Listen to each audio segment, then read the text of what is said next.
दूसरा एंगल जो है वो काफी इंपॉर्टेंट है, उसी को हम लोग डिस्कस करेंगे हमारे इस वाले पॉइंट ऑफ व्यू से। ये भी बहुत बड़ा है लेकिन इसको हम लोग ने ज्यादा डिस्कस नहीं किया अपने चैप्टर में, क्योंकि खेती में ऑलरेडी इतने ज्यादा बोझ है, तो हमें खेती से दूसरी तरफ चीजों को ले जाना है। आप समझ रहे हो, जरूरत ही नहीं है 45% लोगों को काम करने की, वहां पे 5% से भी आराम से काम हो जाएगा। तो बाकी लोगों को कहां पर ले जा सकते हैं? खेती से ही जुड़ी हुई बहुत सारी इंडस्ट्रीज है, खेती से बहुत हद तक डायरेक्टली संबंधित है। जैसे अपना वेस्टर्न यूपी है, पश्चिमी उत्तर प्रदेश, तो यहाँ पर गन्ना बहुत होता है और गन्ने से गुड़ बनाते हैं, चीनी बनाते हैं। तो आप जाओगे पश्चिमी उत्तर प्रदेश में तो आपको जगह जगह पर गुड़ बनाने वाला एक छोटी सी मिल जैसी रहती है। उसको बहुत ज्यादा टेक्निकली एडवांस नहीं होती है वो टेक्नोलॉजिकल टर्म्स में, तो वैसे आप समझ लो, लेकिन आपको मिलेंगे। तो वहां पर क्या होता है कि गन्ने की खेती की वो तो हुआ ही, साथ में आप उस खेती का जो उत्पादन हुआ है उसको भी प्रोसेस कर रहे हो, तो उससे क्या होता है, एक एडिशनल एक्टिविटी आपके पास आ जाती है। आप वो सारी चीजें भी बेचते हो तो आपको क्या मिलता है, वहां से पैसा मिलने लग जाता है। तो कई ऐसी एक्टिविटीज हैं जो खेती से काफी हद तक जुड़ी हुई हैं, उनमें काम करना स्टार्ट करो। खेती करो, खेती के साथ साथ उन्हीं से जुड़ी हुई इंडस्ट्रीज लगाई जा सकती है छोटी छोटी, उनमें काम करना। अच्छा, दूसरा तो ये क्या होगा, इसको हम लोग बोलते हैं खेती से संबंधित अन्य कार्य। और एक होता है जिसमें आप खेती कर ही नहीं रहे हो, ठीक है, खेती कर ही नहीं रहे, तो इसको हम लोग बोल देते हैं गैर कृषि।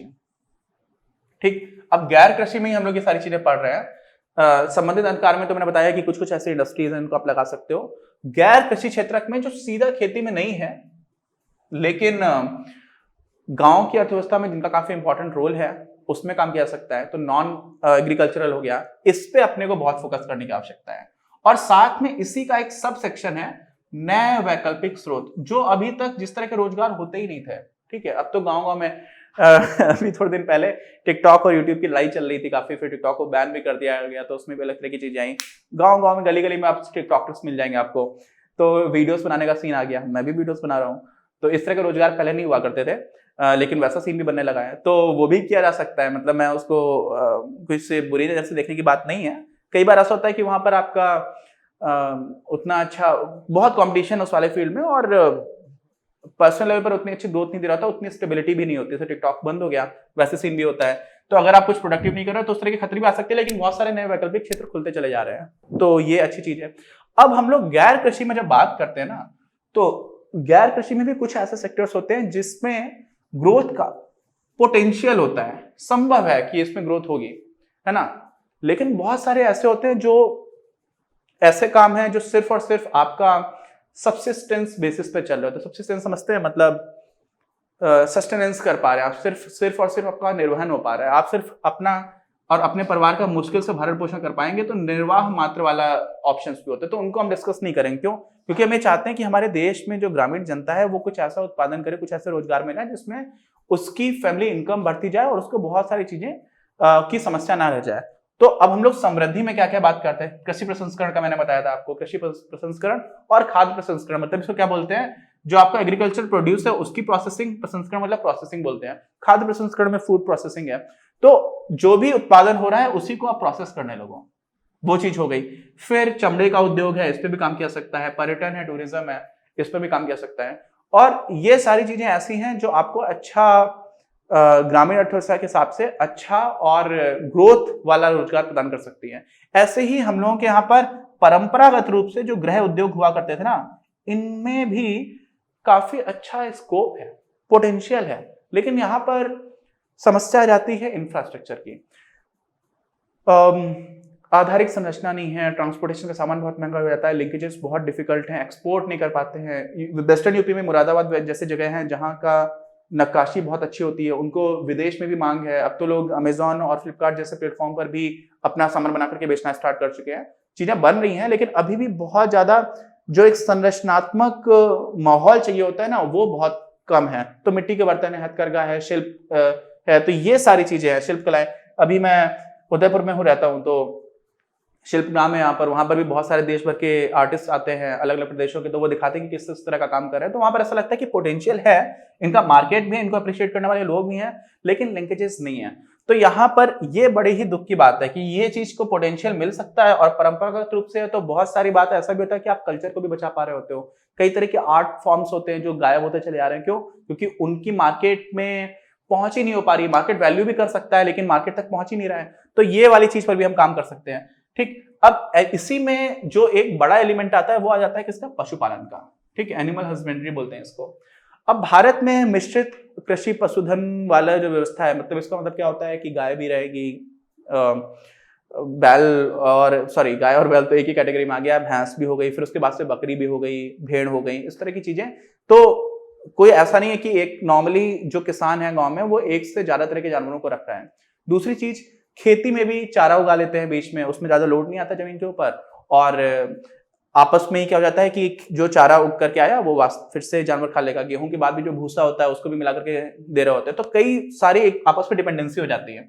तो मिश्रित कृषि पशुधन की व्यवस्था है। अब इसमें इसका एडवांटेजेस बहुत सारे हैं। पहला तो ये है कि आय में बहुत ज्यादा स्थिरता आ जाती है, जो मैंने पहले पॉइंट बताया था कि आपको पता चल जाएगा कि हाँ आपके यहाँ पर 20 लीटर दूध हो रहा है रोज, और 40 रुपए भी मान लीजिए आप, उससे ऊपर जाता है वैसे तो 80 रुपए 800 रुपए तो आपको रोज के मिल ही रहे हैं, है ना। तो एक स्थिरता आ जाती है, वो बहुत इंपॉर्टेंट रहती है आपकी फाइनेंशियल जो डिसीजन मेकिंग रहती है। भारत में इस समय पर लगभग 7 करोड़ किसान हैं जो पशुपालन में व्यस्त हैं, और एक तरह से अपनी जो इनकम सोर्सेस है उनको डाइवर्सिफाई कर पाए हैं। अब इसमें 2-3 फायदे बहुत ही बड़े होते हैं। एक फायदा हो जाता है खाद्य सुरक्षा का, फूड सिक्योरिटी होती है। फूड सिक्योरिटी क्या होती है, जैसे हम लोग को पता है कि जो दूध है वो संतुलित आहार बोला जाता है। अब कई बार ऐसा होता है कि आप दूध बेच नहीं पा रहे हो, है ना, गांव में ही है, जानवर है आपके घर में, आप मार्केट तक नहीं पहुंचा पा रहे, आपको पैसे नहीं मिल रहे, लेकिन कई बार इस तरह की बातें सुनने को मिलती है जिसमें गलत बात नहीं है कि हमारे घर में जैसा घी होता है वैसा शहरों में नहीं मिलेगा, इस तरह की बातें होती है। तो उससे होता क्या है कि कम से कम जो खाने की क्वालिटी है वो तो बहुत अच्छी हो गई, पैसे नहीं मिले, पैसे से आप क्या करते हो, अपनी लाइफ को इंप्रूव कर रहे होते हो, है ना। तो यहां पर क्या हो जाता है कि खाने के टर्म्स में बहुत सारी चीजें ऐसी हो जाती हैं, खासतौर से दूध और दूध से बनने वाले बहुत सारे प्रोडक्ट्स जो बहुत अच्छी क्वालिटी के आपको मिलते हैं। तो ये बहुत बड़ा फायदा है, और इसी से पोषण जुड़ा हुआ है, क्योंकि गांव में अभी हम लोगों ने बात की थी ग्लोबल हंगर इंडेक्स में हमारा 102 या 103वां स्थान था, जिसमें भारत में स्टंटिंग और वेस्टिंग बहुत ज्यादा है, जो छोटे छोटे बच्चे हैं उनमें। तो अगर जानवर रहते हैं घर में, खासतौर से दूध देने वाले जानवर, तो इस तरह की समस्याएं काफी कम हो जाती हैं। तो वो भी पूरे देश के लिए बहुत अच्छी बात है। और इसी में आप देखोगे ईंधन भी हो जाता है, हालांकि इसको अप्रिशिएट नहीं करते। उज्ज्वला स्कीम लेकर के आई थी भारत सरकार, जिसमें सारे लोगों को गैस सिलेंडर फ्री में देने की योजना थी, काफी अच्छा भी काम किया। फिर आगे लोग सिलेंडर्स नहीं ले पाए क्योंकि उनके पास इतने पैसे नहीं थे, तो वो कुछ उसमें कमियां हैं, लेकिन हाँ अच्छा इंटेंशन था। और उससे नुकसान भी होता है इस तरह के ईंधन से, जो गांव की महिलाएं होती हैं उनको पूरा धुआं देखना पड़ता है, और बहुत बहुत सारी समस्याएं हो जाती हैं लॉन्ग रन में अगर वो ये काम करती रहती है। फिर परिवहन की तरह तो हालांकि अब यूज नहीं करते, लेकिन फिर भी ऊंट है, मैं अभी उदयपुर में हूँ, तो यहाँ पर कुछ लोग हैं, एक देवासी नाम की जनजाति है जो ऊंट वगैरह को लेकर के आते हैं, उसके साथ भी चलते हैं, तो परिवहन की तरह भी यूज किया जा सकता है, लेकिन हाँ सामान ढुलवाने का काम कर लेते हैं। अब इसमें कुछ चीजें ऐसी हैं कि कितने जानवर हैं किस तरह के देश में। तो एक किताब है सेपियंस, उसमें काफी दर्दनाक डिस्क्रिप्शन है कुछ ऐसी प्रजातियों का जो मनुष्यों की वजह से बहुत ज्यादा हो गई हैं, लेकिन उनका उतना ही शोषण होता है। और अभी वीगनिज्म नाम का एक मूवमेंट भी चल रहा है, जिसमें बोला जाता है कि गाय भैंस का ही शोषण कर रहे होते हैं हम लोग। लेकिन जो रियलिटी है वो अभी ये है कि भारत में लगभग 58% जो लोग जानवर पाल रहे हैं ना, तो उसमें 58% मुर्गियां हैं, सबसे ज्यादा।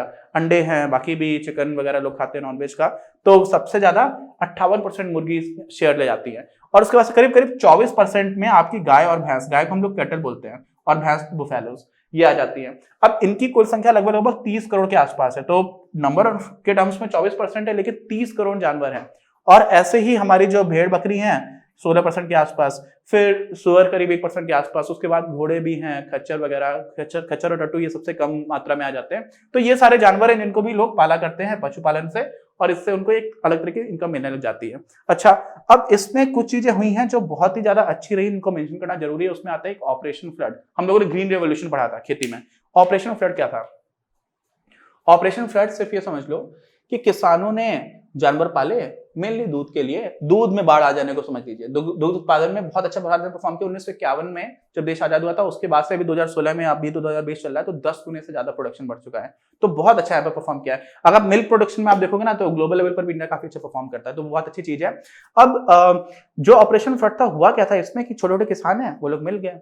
अब उसमें लैक्टोमीटर होता है। लैक्टोमीटर क्या करता है कि दूध में कितनी ज्यादा चिकनाहट है, क्रीम कितनी है, उस हिसाब से क्वालिटी होती है, उस हिसाब से पैसे मिलते हैं। तो बहुत सारे लोग गए, अपनी मशीन लगी हुई है वहां पर डाल दिया, तो दूध की गुणवत्ता के हिसाब से आपको पैसे मिल जाते हैं। किसान संतुष्ट है, उसको अपना गांव में ही गाड़ी आती है, अब तो ऐसा चलता है, जाकर के आप सामान दूध डालते हो, वहां पर आपको उसी के पैसे बन गए, वीकली बेसिस पे आपको पैसे मिल जा रहे हो, तो किसान को शहर जाकर के बेचने की जरूरत नहीं और सही दाम मिल जा रहा है। अब वो क्या हो रहा है, एक साथ कई लोगों का दूध इकट्ठा कर लिया गया, फिर उसको प्रोसेस किया गया कि वो 2 या 3 दिन तक खराब ना हो, फिर उसको पैकेट्स में बांध करके या फिर डायरेक्टली भी अलग अलग तरह से शहरी जो आसपास शहरी केंद्र वहां तक पहुंचाया जा रहा है। तो इससे क्या हो जाता है, किसानों को अच्छा फायदा स्टार्ट हुआ। और इसमें सबसे बड़ा जो एग्जांपल है वो कुरियन साहब का है। उन्होंने क्या बनाया था, Amul the taste of India, मैंने पहले बताया था।